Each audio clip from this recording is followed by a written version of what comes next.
Salam alaikum wa rahmatullah. Bonjour à tous. Très honoré de vous revoir et de présenter une mirifique thématique relative à la réussite de notre rentrée universitaire.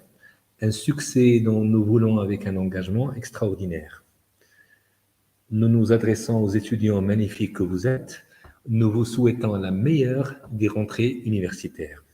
Avec vous, Zouheir Lojserti, je suis coach, je suis conférencier. Très heureux de demander de vos nouvelles. Oui, j'aimerais bien connaître vos nouvelles actuellement, que vous soyez en bonne santé, Inch'Allah. Voyez-vous, nos rencontres, nos formations, nos conférences sont un gage de grand respect mutuel. Certainement, cela dit, l'université s'engage à vous offrir la quintessence des thématiques pour un training, un accompagnement qualitatif en présentiel et à distance, pour permettre un service complet. C'est un peu cela. Très heureux que nous soyons ensemble pour une conférence engageante aujourd'hui. La thématique d'aujourd'hui se veut lumineuse. On veut d'éclairer quelque peu notre itinéraire de lauréat d'une grande université marocaine. Vous l'êtes. L'Université Mohammed V de Rabat vous accueille avec un grand bonheur pour une année exceptionnelle, Inch'Allah. Vous avez choisi la bonne station, mesdames et messieurs, mesdemoiselles, pour une excellente thématique. Je vous souhaite d'agréables moments en notre compagnie. Chers étudiants, nous aurons d'autres occasions, après celle de notre rentrée, si vous le voulez bien, dans le dessein de creuser, chercher, apprendre, comprendre et entreprendre surtout des compétences de vie, oui, personnelles, organisationnelles, estudiantines et encore professionnelles. Un spécial remerciement à tous les créateurs de sourires. Oui, il en faut en ces temps de corona et de tonus, des créateurs de sourires et de tonus au profit des étudiants. Je nommerai une immense fierté toutes les composantes de l'UM5 de Rabat. Le menu du jour est diversifié. C'est un tout petit peu la thématique d'hier qui a été interprétée en langue arabe, mais ça va être nettement à 95% modifié. Pourquoi? Parce qu'il y a des enseignements à faire passer, il y a des choses qui sont nobles que nous devrions partager. Le mot qui m'interpelle sur le titre de notre rencontre en ligne d'aujourd'hui, c'est le mot performance. Oui, c'est un résultat obtenu, et deux, c'est un rendement. Notre résultat par rapport aux études, on voudrait le meilleur et tout le monde voudrait le meilleur de nous-mêmes, mais il y a des questions qui supposent, c'est des questions, c'est comment gagner en efficacité, une question que nous posons souvent. Commençons l'année stratégiquement, oui, chers messieurs, mesdemoiselles, mesdames, ne laissons point les choses sans programmation, jamais. Premièrement, définissez des termes, des limites ou échéances pour chacune de vos tâches. Créez de l'allure dans vos actions après avoir bien défini vos objectifs. La vision devrait être très claire en début d'année et devrait l'être tout le temps. Oui, tout le temps, après tout. Logiquement, elle devrait renforcer votre mission. La mission, en langue arabe, c'est quoi exactement? C'est ce qu'on appelle risala. Votre raison d'être qui, de part essentielle, consolide votre valeur des choses, de vous-même en tant qu'étudiant ou étudiante universitaire. Dévouez encore la valeur de vos études, de votre branche finement choisie de plein gré. Je vais parler de ce point-là avec un petit effort. En vérité, c'est nous qui honorons nos choix et nos décisions par rapport à nos études supérieures. Je respecte ce que je choisis, ce que j'ai choisi, je l'honore et je le réussis. Inch'Allah, si Dieu l'Omnipotent le veut bien. Je me permets de parler au nom d'un étudiant, par exemple, ou d'une étudiante. Dans ce processus gagnant, c'est ma stratégie de réussir. Je me retrouve en tant qu'étudiant, un étudiant prometteur et promoteur de mon avenir. C'est un secret qui fait de moi une personne qui adore le succès. C'est un peu ça. On a beau parler de la réussite, mais on voudrait un succès qui est senti. Vous avez senti cette force? Oui, autant que moi. Aussi, je vous rappelle une toute petite technique, celle de créer des projets et diviser-les en plusieurs tâches. C'est un petit peu ce qu'on devrait faire en début d'octobre. Travailler avec acharnement, travailler en présence d'autres personnes, ça aide beaucoup et il faudrait encore qu'on maîtrise nos cycles ultradiens. Moi, je vais m'expliquer, c'est des cycles ultradiens qui sont nobles. Maîtrisez votre manière de travailler et d'étudier pour améliorer votre rapidité et votre productivité, c'est-à-dire votre efficience. En étudiant, en révisant, vous aurez besoin de garder le même niveau de concentration pendant 20 à 30 minutes. Ça, c'est un petit peu ce qui a été dit dans la science, dans les neurosciences, avec des périodes de repos, bien entendu, après les 25-30 minutes. Selon des études récentes, c'est-à-dire notre temps à se disperser après cette durée. Donc, après les 25-30 minutes, on pourrait vagabonder, on pourrait penser à autre chose. L'on conseille aussi pour un travail de soirée ou de bon matin, soit 1 heure et demie de travail, 90 minutes, garder le même niveau de concentration pendant plus d'une heure peut cependant constituer un véritable défi pour vous. Il faudrait s'y habituer certainement, surtout après des vacances qui sont longues un tout petit peu, pour certains. Il est préférable de travailler pendant des cycles d'1 heure et demie, j'ai dit, selon l'étude, oui, lorsque vos corps est ordinairement bien alimenté en énergie, c'est-à-dire un bon sommeil, une excellente alimentation, puis de vous reposer pendant 20 à 30 minutes après les 90 minutes, lorsqu'il est naturellement affaibli, changeant d'air pour se permettre un repos idéal. Cette méthode, voyez-vous, vous permet d'être dans la réalisation et de tirer pleinement parti des alternances d'énergie de votre corps. C'est un peu cela. J'explique, si vous permettez, ce petit point essentiel parce qu'il est noble et je vous incite à faire une bonne recherche. Vous le valez bien. C'est ce qu'on appelle les cycles ultradiens, dont j'ai cité il y a un instant. Tout au long de la journée, le corps humain fonctionne selon des cycles biologiques de 120 minutes, appelés cycles ultradiens. D'accord? Et pendant les 90 minutes, votre énergie mentale ne cesse de repousser avant de retomber pendant environ 30 minutes. C'est normal. On appelle rythme ultradien, c'est des périodes plus courtes, de quelques minutes à quelques heures, qui régulent nos jours et nos nuits. Les cycles nocturnes de sommeil d'1 heure et demie, j'ai dit, à 2 heures. Les alternances encore de sommeil qui sont longs de sommeil. Paradoxal, on sont des témoins. La nuit, d'accord? Et pour expliquer encore plus, le jour, nous alternons des cycles de repos et d'activité, de fatigue et de grande productivité encore. Phase d'éveil, actif, au cours desquels nous sommes très attentifs, absorbés, oui, absorbés, concentrés, préoccupés si vous voulez, et phase d'éveil passif au cours desquels nous sommes beaucoup moins pétillants et vifs, beaucoup moins énergiques et agissants. Ces cadences ou rythmes, si vous voulez, influencent la plupart de nos fonctions biologiques. Les rythmes cardiaques, les rythmes respiratoires aussi. Ils modulent notre température corporelle. Tout le processus interne, y compris les sécrétions, les nôtres, celles qui sont internes. Surtout, ils influencent nos prouesses et résultats physiques et mentaux. Donc, on n'arrive plus à terminer, par exemple, une révision, etc. Donc, automatiquement, nous connaissons bien le creux très net de nos possibilités de 13 ou 14 heures, alors que nous sommes généralement en pleine forme vers 17 heures. Et imaginez, nous sommes jeunes, c'est un monde interne que nous devrions comprendre et soulager, voire rendre fort et avec une immunité exemplaire. Encore pour satisfaire notre population adorée, nos étudiants, pour optimiser votre capacité de concentration, vous pouvez utiliser la technique Pomodoro, Pomodoro avec un P, Pomodoro, pendant vos cycles de révision. Exécutez votre travail pendant 25 minutes tel que l'énonce cette technique et encore reposez-vous pendant 5 minutes et enchaînez avec méthodologie le processus. Ça, c'est Pomodoro et on pourrait en parler davantage par après. Comme j'ai toujours annoncé, L'excellence vient de votre capacité à créer et de gérer vos actions et vos habitudes en révision. Il faut qu'on les change un tout petit peu parce que ça fait très très longtemps qu'on n'a pas été dans un processus d'apprentissage.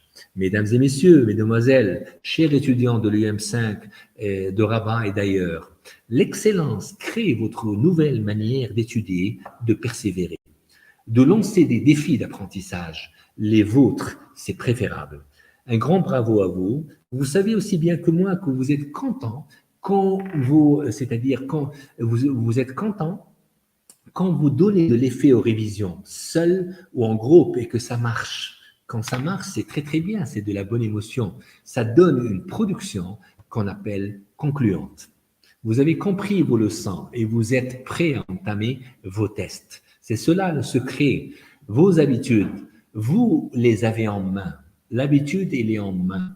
Automatiquement, vous les comprenez, vous les changerez si elles ne satisferont pas votre objectif. J'ai un objectif qui est commun avec tous les étudiants, et si ça marche pas, je changerai un tout petit peu mon comportement, mes actions et mes habitudes changeront. D'accord? Écoutez le son de votre être. Des fois, ça donne un effet considérable. Quand on écoute le son de notre soi, de notre moi, la plupart des fois, vous avez besoin de silence. Vous avez besoin de temps pour vous. Damasio, Monsieur Damasio, c'est un éminent chercheur portugais, américano-portugais, avait livré l'astuce. Vous avez besoin d'une heure par jour avec votre propre personne, avec soi. Donc, c'est des questions-réponses et calme absolu donneront une efficacité en réflexion et une dynamique époustouflante dans nos études. D'abord, quelques secondes pour vous présenter ce remarquable scientifique. C'est noble, oui, il faudrait rendre à César ce qui est à César. Antonio Damasio, c'est qui? C'est un professeur de neurosciences, c'est un écrivain aussi, c'est un spécialiste en neurologie, en psychologie et philosophie à l'Université de Californie du Sud à Los Angeles. Il publie plusieurs ouvrages, dont un seul que j'avais lu, il est excellent, Sentir et savoir, une nouvelle théorie de la conscience. Sentir et savoir, une nouvelle théorie de la conscience. Vous le trouverez partout, c'est quelqu'un qui écrit noblement. Ça dévoile des mécanismes restant proches de l'expérience intime que nous avons, en nous, d'accord? Donc, il explique les relations entre conscience et esprit. Ça, c'est un peu le livre. La différence entre être conscient, être éveillé et sentir.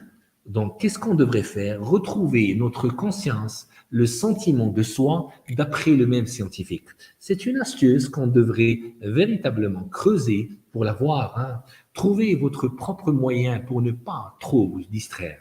Atterrissez sur une piste saine, adaptée à des usages différents. Créez votre propre piste et concrétisez. Vous êtes des pilotes. C'est une forme de liberté extraordinaire que nous nous permettons des fois. C'est une liberté en nous. On adore cette liberté, nous les jeunes.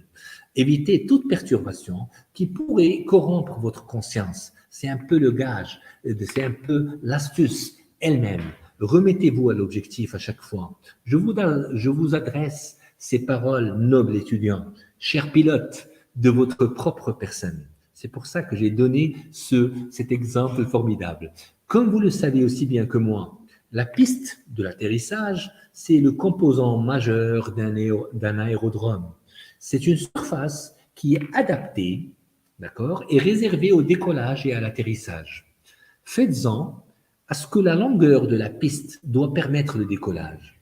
Oui, parce que nous avons une rentrée universitaire bientôt, c'est-à-dire l'accélération jusqu'à une vitesse suffisante pour assurer l'envol, ainsi que l'atterrissage aussi.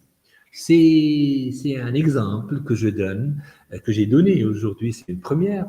Une bonne vitesse, je dis, une vélocité adéquate en début d'année universitaire permettrait un meilleur voyage. Oui, cher pilote, tu es le commandant et de tes propres valeurs, croyances et réussites.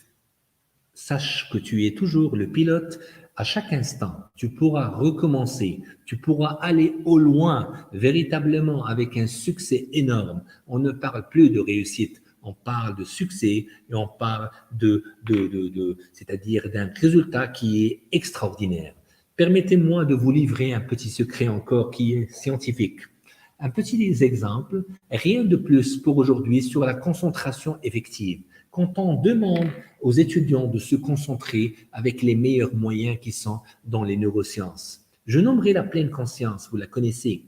التركيز الفعال التركيز الفعال الذي يدوم يعني بين قوسين et nous lui réserverons Inch'Allah une à deux séances avec l'université Mohammed V, sincèrement, qui donne beaucoup à ses étudiants. Ça va être réservé pendant une à deux, c'est la pleine conscience, c'est ce qu'on appelle attention, concentration et pleine conscience. Et encore, c'est noble. Dans le dessein d'encadrer la perception positivement par rapport à nos engagements. Chers étudiants, beaucoup d'entre nous ont cette préférence de travailler ou de réviser en mettant de la bonne musique. Vous connaissez ces choses-là. La musique a toujours été source de bonheur. Oui, oui, je l'approuve, mais non de concentration. Ça ne peut pas être véritablement dans une concentration, sauf si vous faites du sport, sauf si vous faites de la boxe, si vous êtes véritablement dans un enjeu sportif. Ainsi, si j'écoute de la musique avec des paroles, l'air du langage de votre cerveau sera plus concentré sur celle-ci que sur une tâche, sur votre tâche actuelle. C'est vrai, essayez de noter ça. Vous savez déjà que le langage est principalement traité par l'hémisphère gauche. Là, on trouve le langage. Et là, on trouve de la bonne musique. D'accord? Et la musique par l'hémisphère droit. En fait, الفصل الأيمن والفصل الأيسر. هنا موسيقى والرنات وإلى آخره وهنا كل ما هو كلمات ويعني تعبير إلى آخره. En fait, à l'écoute d'une phrase chantée ou parlée, les deux hémisphères sont sollicités. Mais des études en imagerie cérébrale ont montré récemment une spécialisation du cortex, des cortex auditifs. On va en parler rapidement si vous permettez parce que j'aime beaucoup ça. Pendant longtemps, notre compréhension des bases cérébrales du langage était plutôt simple. Si vous avez, pour les anciens surtout, et pour les nouveaux, on va expliquer encore une fois, l'aire de Wernicke que nous avons ici et l'aire de Broca. L'aire de Wernicke prenait en charge la compréhension des mots, d'accord, et la relayait à l'aire de Broca, qui est un tout petit peu à côté, par un dense faisceau de fibres. Donc, il y a toujours une liaison entre les mots et encore l'aire de Broca. Pour que celle-ci produise quoi exactement? La prononciation des phrases. Donc, il y a les mots et il y a la prononciation des phrases. Écoutez ça. Mais les expériences subséquentes en imagerie cérébrale ont mis en évidence l'existence d'une troisième région indispensable au langage. Oui, moi je noterai, il y a le cortex moteur, d'accord, et c'est là, c'est un petit peu ce qui est là. Le lobe pariétal inférieur, c'est un petit peu à côté de l'aire de Wernicke, et encore l'aire de Broca qui est un tout petit peu au milieu, à gauche. Mais l'essentiel, c'est quoi tout ça? C'est l'aire de Broca qui était en liaison avec l'aire de Wernicke. Maintenant, il y a une aire visuelle primaire, et c'est le lobe pariétal inférieur qui va donner son effet. Il s'agit du lobule pariétal inférieur, aussi appelé territoire du scientifique qu'on avait appelé Geschwind. Bon, j'y reviens, Geschwind. D'accord? Et là, il y a une chose qui est admirable. En l'honneur du neurologue américain Norman Geschwind, d'accord, qui en avait déjà pressenti l'importance dès 1960. Grâce à l'imagerie cérébrale, on a pu montrer que ce lobule pariétal inférieur, comprenant le gyrus angulaire et le gyrus, on va en parler après, Inch'Allah. D'accord? Je vous promets. L'information pourrait donc transiter entre ces deux régions dont on a cité, soit directement par le faisceau arqué. Donc, l'impact, c'est quoi exactement? Je vais terminer mon idée pour que vous soyez véritablement au diapason. Écouter un nouveau type de musique n'est pas non plus favorable au rendement, d'accord? En présence d'une musique inconnue, le cerveau stimulé encore par la nouveauté, libère de la dopamine quand il y a quelque chose de nouveau que nous écoutions.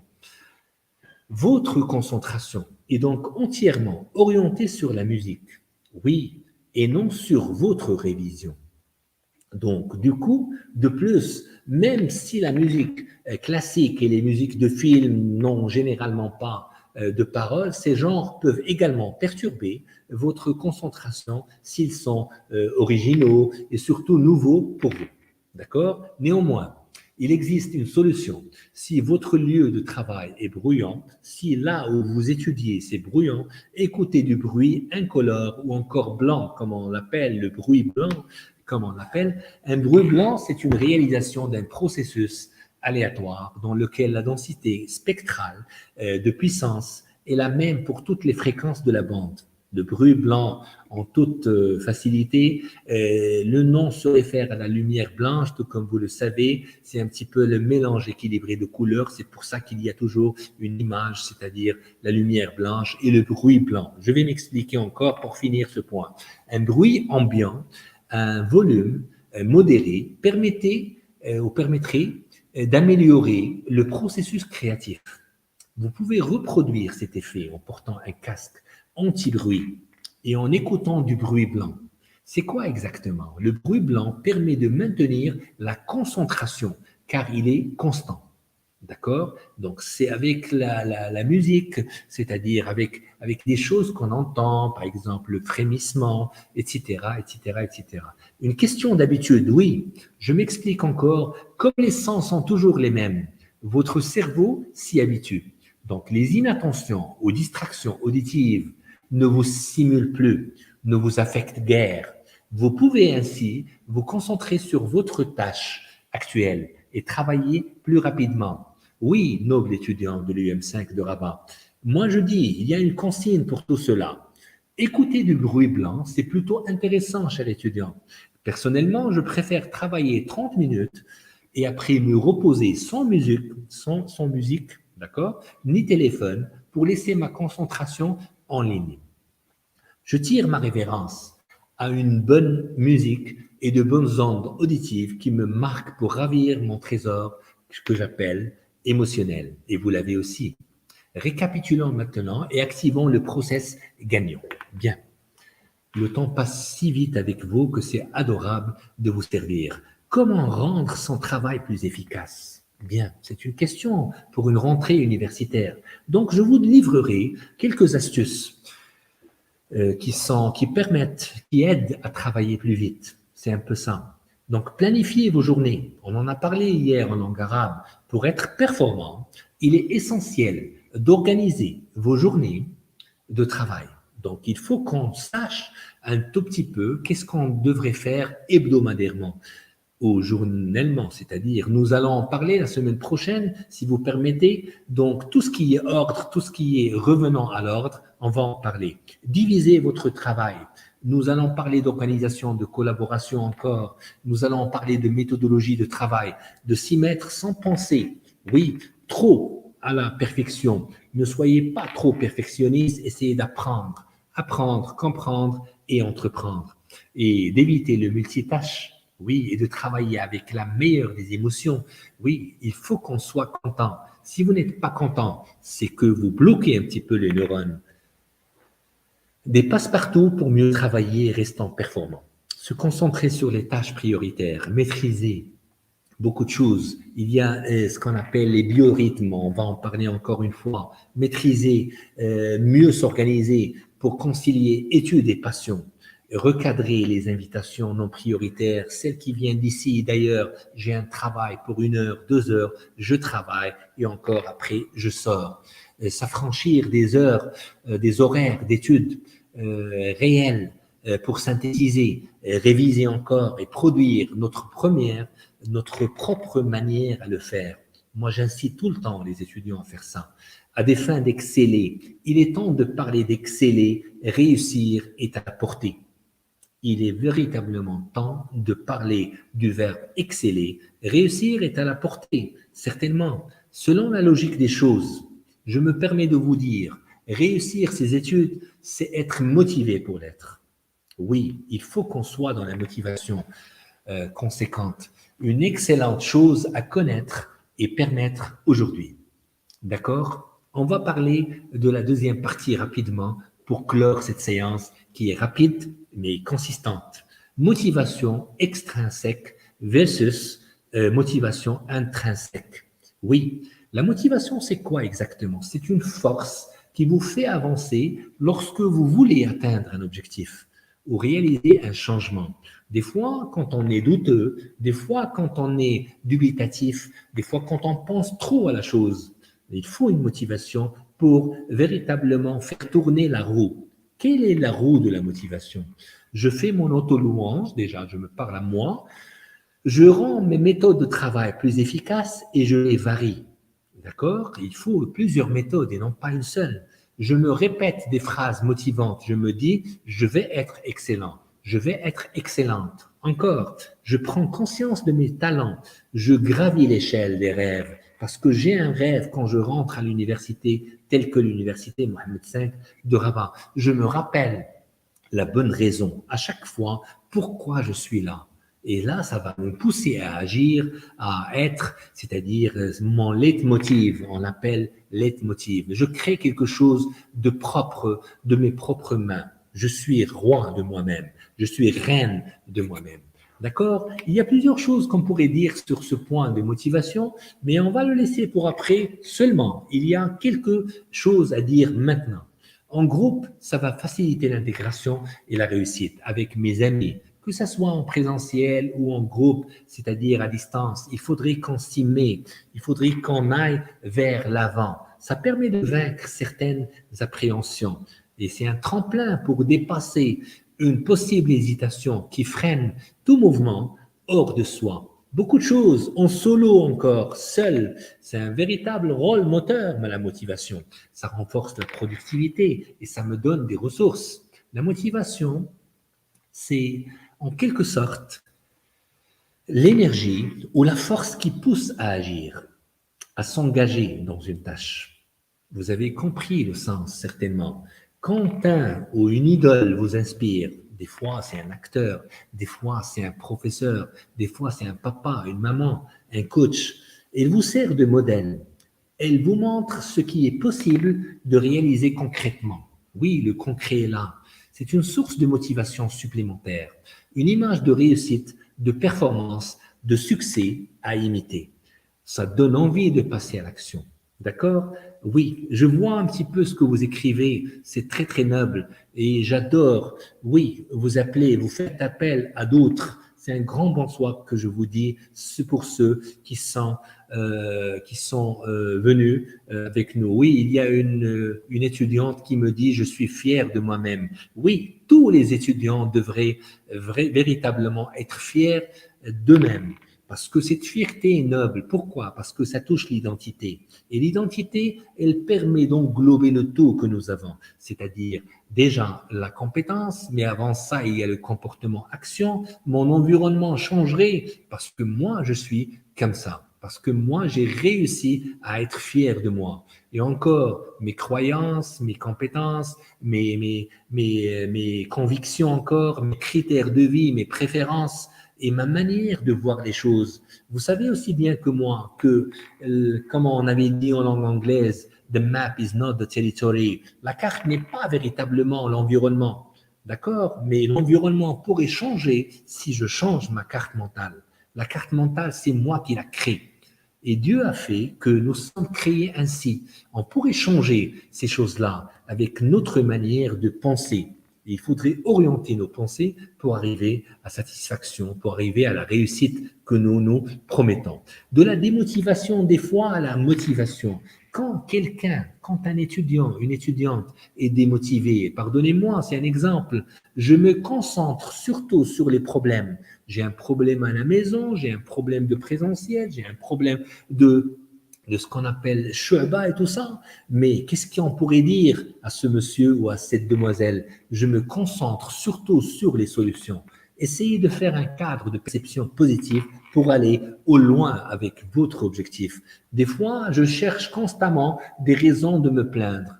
Oui, ça c'est possible, nous sommes humains, mais dites encore, je cherche constamment des raisons d'aimer mon travail et la vie en général. Il faudrait qu'on aime un petit peu ce que nous sommes et ce que nous avons autour de nous. C'est ça le secret de la bonne motivation. Ou encore, je considère que je suis entouré d'incapables et d'incompétents. Si vous dites comme ça, essayez de faire sortir le beau de vous. C'est-à-dire, je considère que je suis entouré de personnes compétentes encore et encore talentueuses. Il faudrait aller vers ces personnes-là. On ne peut pas avoir toutes les personnes autour de nous qui sont de la même catégorie. C'est nous qui cherchons les gens qui sont, c'est-à-dire compétents et talentueux ou lumineux. D'accord? Encore, je me plains régulièrement de ma santé. J'ai une petite santé, on va dire. J'exprime régulièrement, je dis de jour en jour, je serai très très bien. J'exprime régulièrement ma chance d'être en santé. Ou alhamdulillah, quand on dit alhamdulillah, c'est un petit peu, ça va directement de notre cœur vers Dieu l'omnipotent. Rabb al-Alamin. Je critique tout. Des fois, on critique la porte, le portail, l'agent de sécurité, il n'a rien fait, mais on le critique quand même. Et l'autre, la manière, la pédagogie. Oui, mais il faudrait qu'on change un tout petit peu tout ça. Je rappelle régulièrement à mes collègues combien ma tâche est difficile. Ou je dirais encore, j'apprécie tout. Je critique tout, il faudrait qu'on le change à 180 degrés. J'apprécie tout. Vous savez aussi bien que moi, je ne souris pas beaucoup. Je ne souris pas. Et des fois, je pourrais dire, je devrais multiplier mes sourires avec des personnes, avec des enfants déjà, avec mes parents, pour être véritablement noble dans ma personne. Donc, je me permets de vous dire rapidement, le temps passe très rapidement avec vous, noble étudiant. Soyez leader de vous-même. Leader, c'est le leadership, c'est le qiyad al-fa'ala. D'accord? Je me permets de vous dire, donnez le cap. Voici ce que je devrais accomplir. Il faut que vous promettiez des choses. La promesse dans le futur, non, mais dans le présent, moi, j'adhère à ça. Pour s'automotiver, sincèrement, il vous faut d'abord réduire la perception d'incertitude, oui, de chaos, des fois d'ambiguïté. Il faudrait boire de l'eau de temps à autre. Alhamdulillah. Difficile de conduire à toute vitesse sur une route dont on ne connaît pas la prochaine courbe. Ça pourrait être une bifurcation comme ça. Il faudrait qu'on sache un petit peu où on va. C'est ça la vision dont on avait parlé tout à l'heure. Votre rôle de leader pour vous-même impose que vous donniez une vision. Bien. Bien sûr, il s'agit de rendre clair un horizon stratégique. Il faudrait qu'on voit les choses de loin. Cela passe par la communication d'instructions précises. Il faudrait qu'on se parle à nous-mêmes. Prenez 1 heure pour vous chaque jour. Si vous avez du temps, prenez encore plus. Essayez d'aller dans des parcs, dans de la nature. Essayez de penser sérieusement à votre année d'études. Et encore, l'explication, la définition des rôles, des tâches de chacun, à chaque fois, le partage de vos indicateurs de succès. Pour certains, j'aimerais bien réussir, pour d'autres, j'aimerais bien être lauréat ou encore premier de la classe, etc. Ou de la promotion. Il y a le deuxième point qui est fort, très très fort. Faites preuve d'empathie. Pourquoi je suis convaincu que je pourrais y arriver? C'est l'empathie. C'est un petit peu, je pourrais servir moi-même et les autres, faire preuve de considération humaine. Nous sommes des humains dans une université citoyenne et humaine. Donc, ça passe. Il y a des phrases qui sortent comme ça quand on est content. Lors d'un discours interne, je pourrais dire, utilisez l'éloge, tout comme a dit notre chère étudiante, utilisez l'éloge, les encouragements, la gratitude entre vous, essayez d'encourager encore vos professeurs, ils vous donneront 180%. Et c'est ça l'effort des résultats encore. Soyez bon avec votre personne, sinon, qui le sera? C'est une question. Automatiquement, pour illustrer votre empathie et la transformer en énergie positive pour vous-même, vous pouvez aussi faire appel aux situations passées pour vous renforcer, pour devenir encore plus fort, remémorer des moments clés de réussite au cours desquels vous avez surmonté des obstacles importants. Vous avez réussi jusque-là, vous avez eu de bonnes notes, vous avez eu, pour ceux qui rentrent cette année à l'université, vous avez eu votre bac, c'est déjà excellent. Et maintenant, persévérez, pour montrer à vous-même et à tout ce monde-là et essayer d'offrir une très très bonne réussite à Dieu l'Omnipotent, à votre prophète et encore à toutes les composantes de l'université, à vos parents qui vous adorent, à vos frères et sœurs et à votre coach. Faire appel à ces expériences passées et positives peut démultiplier la confiance en soi et rassurer sur sa capacité individuelle et collective à relever le challenge. Vous avez des challenges, essayez de les gérer à bon escient. Donc le 3, donner du sens. Pourquoi cela est si important? Pourquoi mes études sont importantes? Pourquoi ma santé est importante? Pourquoi ma rentrée universitaire est très importante? Si je fais une très très bonne rentrée, je vais faire véritablement une très très bonne réussite. Le bien-être doit primer pour laisser à l'action à chacun la liberté d'exprimer son potentiel. Mais pour que cette éclosion ait lieu, faudra ce qu'on appelle donner du sens. D'accord? Surtout. Ayez un discours de motivation avec vous-même d'abord. Une inspiration adéquate. Oui, c'est ce que j'appelle une inspiration adéquate. La motivation.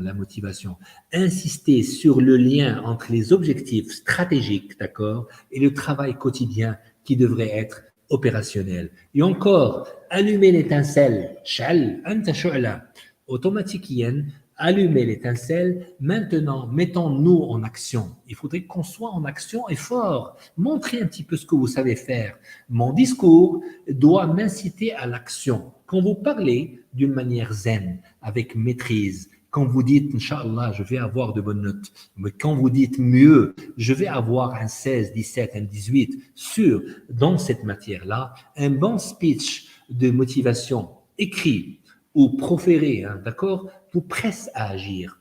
Il vous donne des ailes pour vous mettre à exécuter et délivrer aussi, sans crainte et avec le goût du défi. Vous êtes le défi et vous créez plusieurs défis autour de vous. Et sachez que vous êtes le soleil qui illumine un petit peu votre parcours. Assurez de vous conclure avec un message qui est clair, qui vous mobilise. Moi, j'adore ça. Pourquoi? Parce que quand on allume l'étincelle, on va loin. On va très loin. Je vous donne un exemple ou encore plusieurs exemples. Il me reste 4 semaines ou 2 semaines pour atteindre l'objectif. Je sais que je vais me donner à fond. Je dois réussir tout en étant content et émotionnellement bon. Je suis à 5% de l'objectif. Il faut que ça soit avec ce qu'on appelle hasila et l'objectif. L'objectif pourrait atteindre 100%, mais le hasila, c'est un petit peu là où vous en êtes arrivé. Rendons nos parents heureux. Souvenez-vous que chaque sourire est déjà une première victoire. Chaque sourire est déjà une première victoire. Et nous en avons presque 87 000 étudiants dans cette université. Et on a 87 000 sourires. Donc, sachez que c'est un bonheur extrême quand on le vit.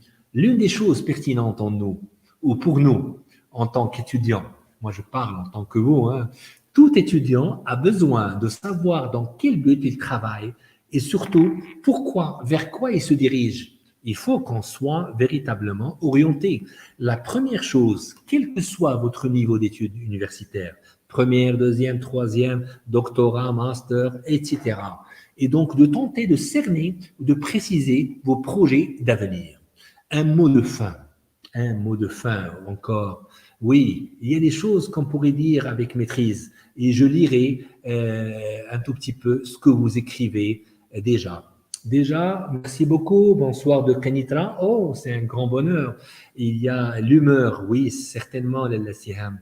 Il y a encore Pomodoro. Il faudrait qu'on cherche encore plus et on va vous donner plusieurs enseignements sur cette technique qui est toute simple, mais qu'on pourrait rendre un tout petit peu plus efficace que d'habitude. Il y a encore هذا يمكن ما كيشوفوش تعليقات خاص تراسلهم على اللايف. لا والله nous sommes dans une conférence. on ne peut pas répondre automatiquement tout en parlant. On a parlé de Broca et de Wernicke, hein, d'accord? Mais si vous voulez lancer ou envoyer un email ou un message, lancez-le directement vers le créneau. Il y a le pôle vie étudiante, il y a rentrer sur Facebook, rentrer sur les emails, rentrer sur le site et envoyer des emails et on vous répondra. Moi, je vois les réponses à chaque fois. C'est extraordinaire. Et sachez que nous sommes nombreux à répondre à des questionnements pareils. Merci beaucoup. Ça a été un plaisir. Et encore, vous avez fait comme ça. C'est un respect mutuel que nous, c'est la volonté, certainement. Oui. Je ne vois pas tous les documents, tous les commentaires, pardon, mais on devrait faire avec. À part après, on va les voir et on essaiera un tout petit peu de s'automotiver, tout comme on le fait toujours. On avait dit à la dernière reprise, comment vous voyez-vous dans 3, 5, 10 ans? Essayez de voir grand. Moi, dans 5 ans, j'aurai mon master. Moi, dans 10 ans, je serai déjà docteur, c'est-à-dire j'aurai mon diplôme de doctorat et je vais être dans l'enseignement, je vais faire des choses comme ça. Essayez de vous voir un petit peu dans 3 ans. Essayez de vous limiter sur 5 ans et essayez de projeter tous vos efforts et votre manière de voir les choses avec la meilleure des manières. Un mot fin qui n'est pas une fin. D'accord? À vous, chers étudiants de l'université Mohammed V de Rabat, et à tous les autres de marque de cette page-là, de ce site, et sur YouTube encore, vous êtes somptueux. Préparez votre rentrée universitaire physiquement, moralement, et discutez avec vous-même. Dites-vous qu'il est temps de dépasser ces verbes que nous connaissons tous. Parvenir, réussir. Non, il faudrait qu'on soit un tout petit peu au-delà de ce qu'on comprend. Nous adhérons au verbe exceller et briller et resplendir. Vous le méritez, chers étudiants.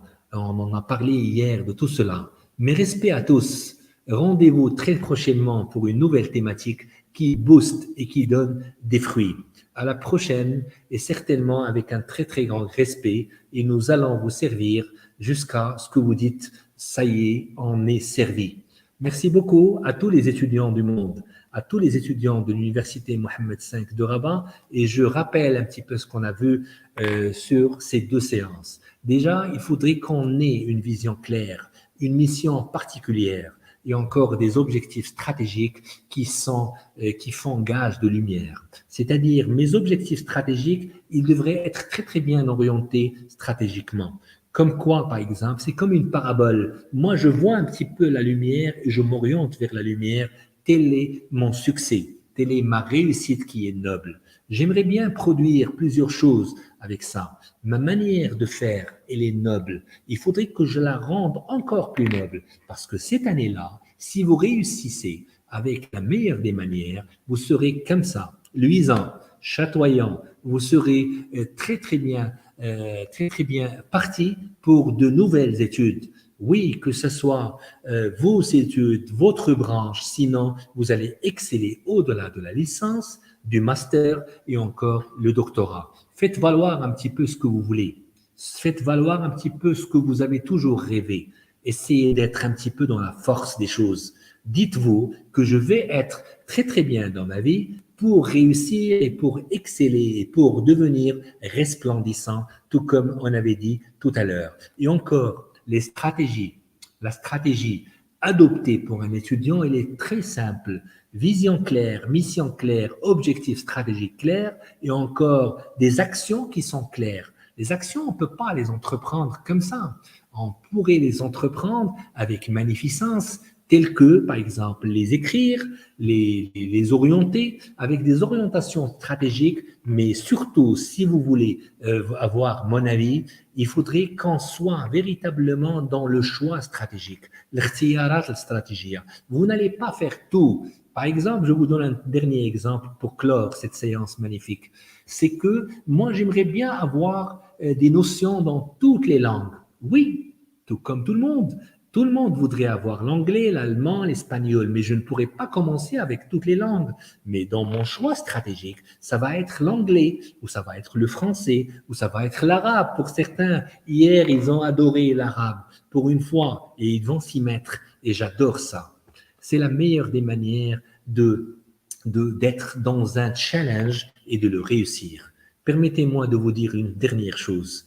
On vous adore à l'université Mohammed V et on vous donne un petit peu tout ce que vous pouvez pour aller au loin, pour réussir, parce qu'on a besoin de vous. Vous êtes la jeunesse, vous êtes la fierté et vous êtes encore plus que ça. Demandez à vos parents, ils vous diront que vous êtes la meilleure des choses au monde. Vous êtes une force, ne l'oubliez jamais.